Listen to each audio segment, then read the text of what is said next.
বিধায়ক হোৱাটো ইমান সহজ নহয়, MLA হোৱাটো ইমান সহজ নহয়। 24 ঘণ্টা সময়ৰ ভিতৰত ন্যূনতম 16 ঘণ্টা 18 ঘণ্টা সমষ্টি ৰাইজক প্ৰদান কৰিব লাগিব, তাৰপিছতহে MLA কোনোবা হ'ব পাৰিব। এনেকে যদি কোনোবাই ব্লগিং নে ব্লগাৰ বুলি কয়, কেমেৰা এটা লৈ মোবাইলটো লৈ কিবা ৰাস্তা দুই এটা বা কিবা এটা অনুষ্ঠান বা কিবা এটা নোহোৱা এটা দেখাই পেলাই যদি কোনোবাই ভাবি আছে বা ভাবে যে এনেকৈ MLA হ'ব পাৰি, তেনেহ'লে 126টা সমষ্টি অসমৰ প্ৰত্যেক সমষ্টিতে সাংবাদিক নালাগেই প্ৰয়োজন, সন্মানীয় সাংবাদিকসকলৰ প্ৰয়োজনীয় নাই। এই ক্ষেত্ৰত যিকোনো এজন ব্যক্তিয়ে এই মোবাইলটো লৈ তেওঁলোকে দেখোন এনেধৰণে টুৱাই পেলাই বিষয়সমূহ লৈ তেওঁলোকে দেখোন বিধায়ক হ'ব পাৰিলে। বিধায়ক হোৱাটো ইমান সহজ নহয়, MLA হোৱাটো ইমান সহজ নহয়।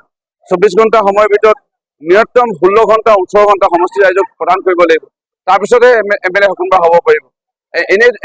এনেকে যদি কোনোবাই ব্লগিং নে ব্লগাৰ বুলি কয়, কেমেৰা এটা লৈ মোবাইলটো লৈ কিবা ৰাস্তা দুই এটা বা কিবা এটা অনুষ্ঠান বা কিবা এটা নোহোৱা এটা দেখাই পেলাই যদি কোনোবাই ভাবি আছে বা ভাবে যে এনেকৈ MLA হ'ব পাৰি, তেনেহ'লে 126টা সমষ্টি অসমৰ প্ৰত্যেক সমষ্টিতে সাংবাদিক নালাগেই প্ৰয়োজন, সন্মানীয় সাংবাদিকসকলৰ প্ৰয়োজনীয় নাই। এই ক্ষেত্ৰত যিকোনো এজন ব্যক্তিয়ে এই মোবাইলটো লৈ তেওঁলোকে দেখোন এনেধৰণে টুৱাই পেলাই বিষয়সমূহ লৈ তেওঁলোকে দেখোন বিধায়ক হ'ব পাৰিলে। বিধায়ক হোৱাটো ইমান সহজ নহয়। ৰাইজৰ লগত সম্পৰ্ক গঢ়ি তুলিব লাগিব, ৰাইজৰ আৱেগটো বুজিব লাগিব, ৰাইজৰ সমস্যা বুজ ল'ব লাগিব।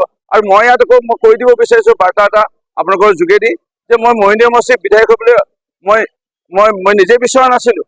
সমষ্টিৰ ৰাইজে মোক মাতি আনি পেলাই মৰিয়নি সমষ্টিৰ বিধায়ক কৰিছিলে। 2004 চনত মোৰ মাতৃ ঢুকাওঁতে সেই সময়ত মোক মাতি অনা হৈছিল, আৰু মই তেতিয়াৰ পৰা মই সমষ্টিৰ ৰাইজৰ সুখে দুখে প্ৰত্যেক ক্ষণত মই ৰাইজৰ লগত আছিলোঁ কাৰণে এই ৰূপজ্যোতি কুৰ্মীৰ বিপদৰ বন্ধু, ৰূপজ্যোতি কুৰ্মীৰ কোনো জাতি জনগোষ্ঠীৰ বৈষম্য নকৰে, সেইটো এটা মোৰ পৰিচয় আছে। সেই পৰিচয়টোৰ কাৰণেহে মই আজিলৈকে বিধায়ক হৈ আছোঁ, আৰু এইবাৰ ময়ে বিধায়ক হ'ম। বিধায়ক বেলেগ হ'ব নোৱাৰে। মৰিয়নি সমষ্টিৰ বিধায়কটো 2024 চনত মই এইটো কাৰণে বিধায়ক হ'ম, মই আজিৰ সম্বন্ধ নহয় মৰিয়নি সমষ্টিৰ ৰাইজৰ লগত। 1991 চনত যেতিয়া মোৰ মাতৃ প্ৰথম বিধায়িকা হৈছিল, তেতিয়াৰ পৰা মৰিয়নি সমষ্টিৰ ৰাইজক মই সেৱা আগবঢ়াই আহিছোঁ নীৰৱে, অদৃশ্যভাৱে। কোনো দেখা নাছিল।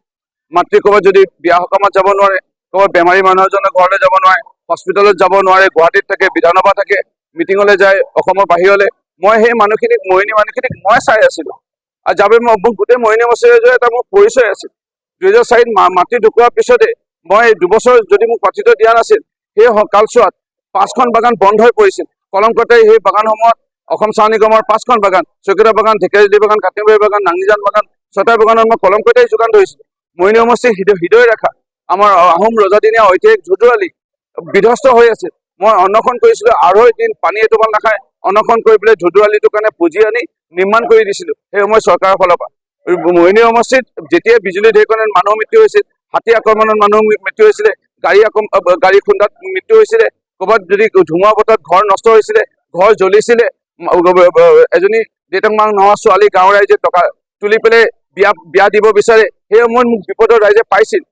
কোনোবাই যদি মানুহৰ সকাম পাতিবলৈ টকা নাই, সেই সময়ত ৰাইজে টকা তুলি পেলাই সকাম পাতে, সেই গাঁৱৰ ৰাইজে মোক দেখা পাইছিল যে ৰূপজ্যোতি কুৰ্মী আহি পেলাই সেই পৰিয়ালটো গাঁৱৰ ৰাইজৰ লগত সহযোগিতা কৰিছিলে উদ্ধাৰ কৰিবলৈ সকাম পতাৰ ক্ষেত্ৰত। মই এনেই বিধায়ক হৈ থকা নাই, মই বহুত ইয়াত অৱদান আছে।